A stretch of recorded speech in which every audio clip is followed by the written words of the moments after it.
Hi, I'm Tiffany Jones, And I'm Kelly Lewis. and we're your revenue insiders. Today, we are going to talk about Dreamforce. And I know for both Kelly and I, we're really passionate about making it the most useful experience you can when you attend one of these. And Dreamforce is the #1 vendor conference to attend in the revenue operations space. So, Kelly, I'd love to hear from you some of the ways that you think about managing vendors and the meetings that you have when you attend a conference like Dreamforce. Well, first off, how are we here? I feel like I was just at Dreamforce last year. Dreamforce is such an important event, I think, if you are in the revenue space, not even just revenue operations. A lot of go-to-market leaders, whether it's for marketing ops or other roles, are also at Dreamforce. So I think it's a huge opportunity to talk with other leaders, network, understand what is top of mind for everyone. And then, as you asked, it's also a great opportunity to meet with vendors. All of the vendors in the sales tech space will be there. And so it's an opportunity to kind of do some education before maybe you're ready to have those official conversations. So the way I approach it is I've got a roadmap. I know things that I'm looking for, but there's also things that I'm probably not looking for that might catch me off guard, and that's great. So I always make a plan. Who are those vendors that I know I'm likely going to go into a selection process within the next year? And I try to find their events. I actually don't target the booths. I try to figure out where they have speaking events, if they are holding conference settings during the day, if they've got panels, and I try to go to those. The reason is it is the best place to do a reference. You're going to get real life answers from their customers on how it is to work with that vendor, challenges they're having.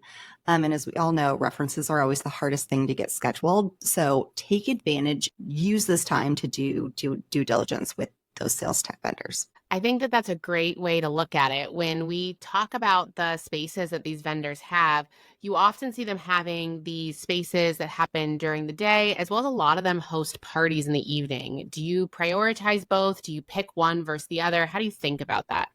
I prioritize the daytime activities because that's where you're going to actually get the content. Nighttime activities are always fun, and I usually pick those based on the venue or the type of food I'm looking to eat or those who I'm trying to network with, let's be honest. But no, I really try to pick those daytime activities because that's where you're going to meet the other customers that are there and speaking on those panels.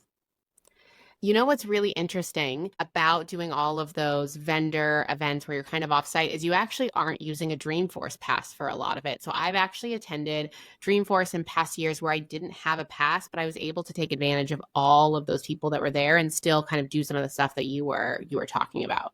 I know. Here's my big secret. I've actually never been officially into Dreamforce with a badge.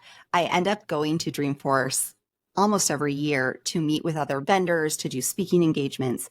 And there's just so much content happening around the Dreamforce conference that I find it really valuable regardless. So if you're local to San Francisco, I hope you're taking advantage of it. It's crazy. I feel like I'm on the other end of the spectrum than you. I think I've only done that once out of all the years that I've been to Dreamforce. I'm always on the floor, always in the sessions. I've actually spoken, I think this will be my third time this year speaking at Dreamforce or in a Dreamforce capacity around the event. So I'm always used to having a badge and wandering around the inside. I think we have to make it a priority for you to get a badge because the inside of Dreamforce is very magical. Like what they do to Moscone I've Center seen the in San pictures. Francisco, it's crazy. It looks amazing. Okay, so talk to me about it. Since I've never been and I'm still making up my mind if I'm going to go this year, talk to me about what your experience has been. Let's start with the trade show floor. How do you prioritize the trade show floor? The trade show floor is insane. There are so many people there, booths of all sizes. And the first time I went, I think the rookie mistake I made was thinking that I would spend most of my time kind of checking in the different places on the floor. I'd walk up and down the aisles and meet people. It's impossible to do that and get any ROI out of your trip to Dreamforce. One of the things that I think is really key in how you manage your Dreamforce experience is actually, as you were just saying, you think about the vendors that you want or the ones that spaces maybe you don't have tools in at all, or you haven't broached that part of the ecosystem yet. But pinpoint what you want to learn before you hit the floor, and then make sure you schedule time in your schedule for the trade show floor itself. Don't assume that you'll find the time, because the content at Dreamforce, all the sessions you can do are so amazing, and you'll find yourself missing sessions you want to attend because you're stuck in the middle of one during the floor, or vice versa. You're back-to-back sessions and you didn't actually get to meet any of the vendors or check out anything that's kind of new happening on the floor itself. Okay, so talk to me about the content. I know that there are amazing sessions. How do you typically prioritize what sessions you go to, knowing that there's constantly multiple sessions running at once? Yeah, it can be really hard to get that schedule and fine tune exactly how you want to approach your trip to Dreamforce. One of the things that you can do if you're going with several other people that you work with, or even really strong network peers that you have at other companies, is do a little divide and conquer. There are most likely going to be sessions that are overlapping that you'll have interest in. And so if you can team up with someone and look at the schedule together, it's a good way to make sure that you cover everything and don't just stay as a pair and buddy kind of go through every session back to back together. But what I like to do is really similar to the vendor conversation. Everyone's all about AI. So I expect for an ecosystem to be just as much about AI as the content that they're producing. So you're going to hit AI no matter where you turn. But then think about how you want to use AI.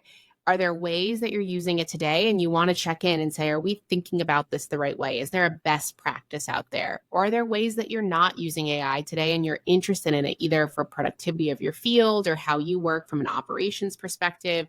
And then the third thing that I think is always really important is to see who the speakers are and prioritize networking as well. Is there someone you really want to see speak? There are amazing speakers, both from within the companies that support Salesforce and the ecosystem, as well as like the big name stars that go. So really look at the speaker list too. And if there's someone that you want to have a chance to network with, prioritize going to their sessions so you get that more intimate opportunity to potentially introduce yourself and make those connections. One thing I think about, I love what you said about divide and conquer. I completely agree with that. Every conference I attend, I always try to divide and conquer. And the reason is you're constantly selling the reason to go to these conferences to leadership. There's always that budget ask, and you want to make sure that you're getting the most out of the conference and you're actually bringing things back. And when you divide and conquer, you're just going to have more stories and insights to share with your company when you come back. Curious, how do you typically do a review of your experience with your leader or with your team? That's a great question. It's probably something that I don't think I've seen have enough firm guardrails or templates around in any of my experience. But I think it's a great opportunity to create something that you bring back to your leadership to prove that ROI. You're totally right. These conferences get expensive. Even if you get a pass because your company is showing at the floor or something along those lines, the hotel stays and the Ubers and the food, it just all adds up. And so proving that ROI is super important. I think a great way to think about a template from my perspective would be to put down what are the things that you're aiming to get out of it, really show your dedication to that schedule and how you're thinking about it, and then have a follow-up session. What are you doing after the fact? You're going to go investigate these vendors. You're going to look at consolidating these tools.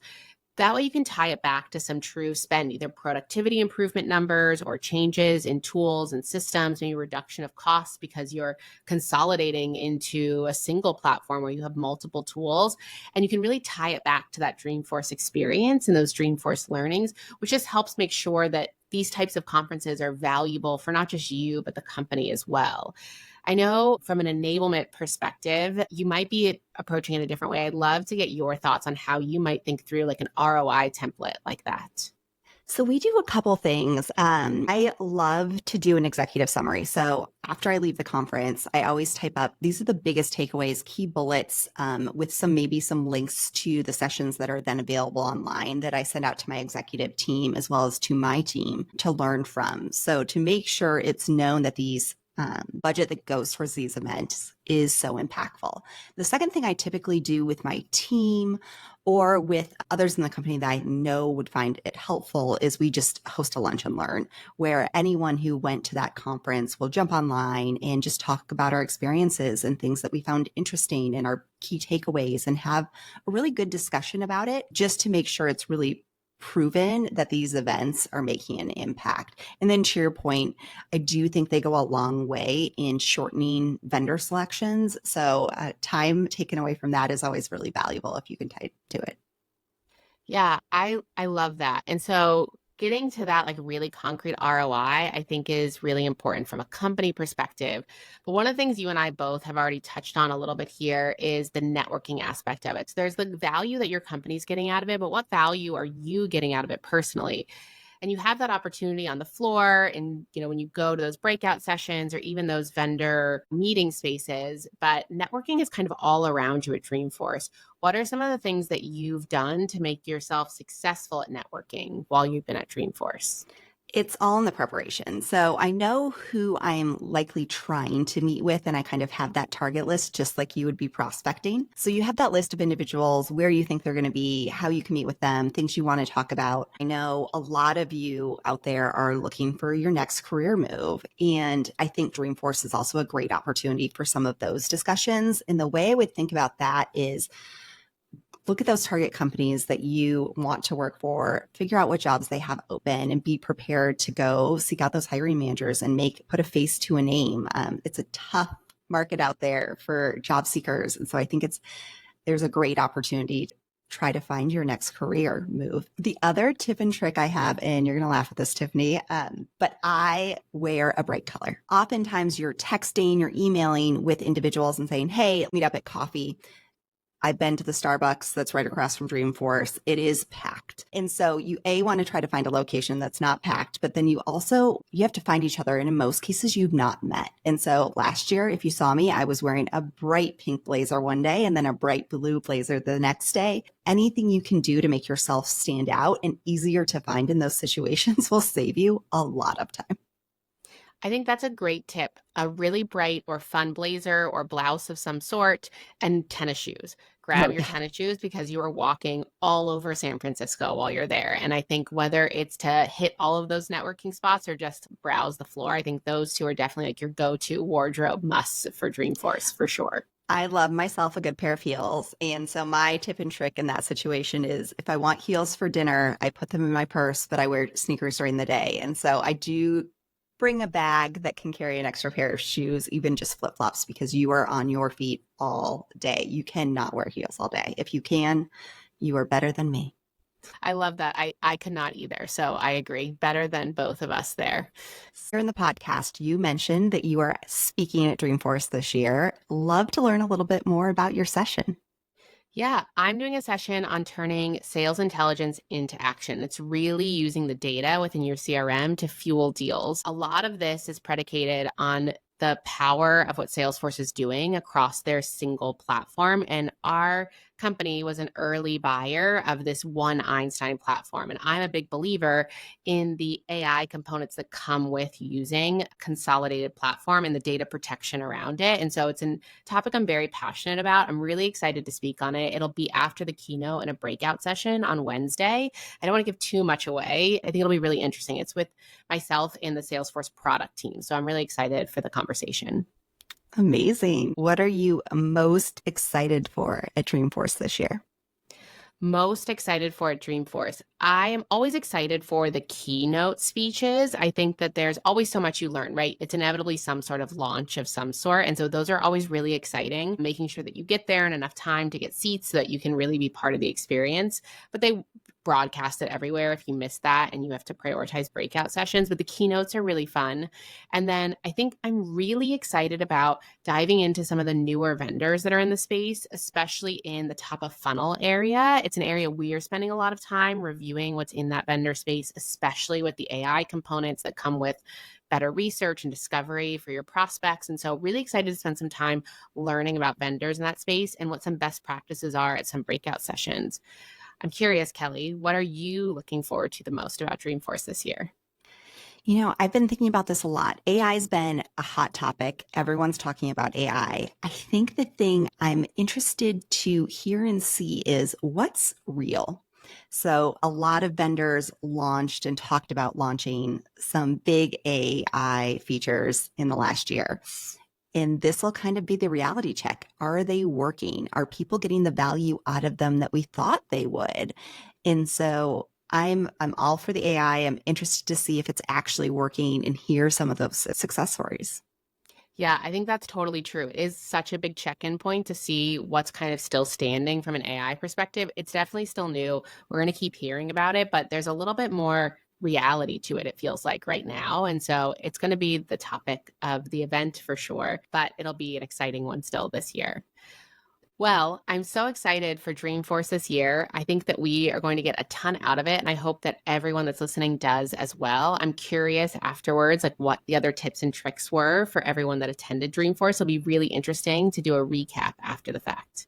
Absolutely. We will definitely do a recap and share all of our findings, but hopefully we will see you at Dreamforce. See you there. Bye.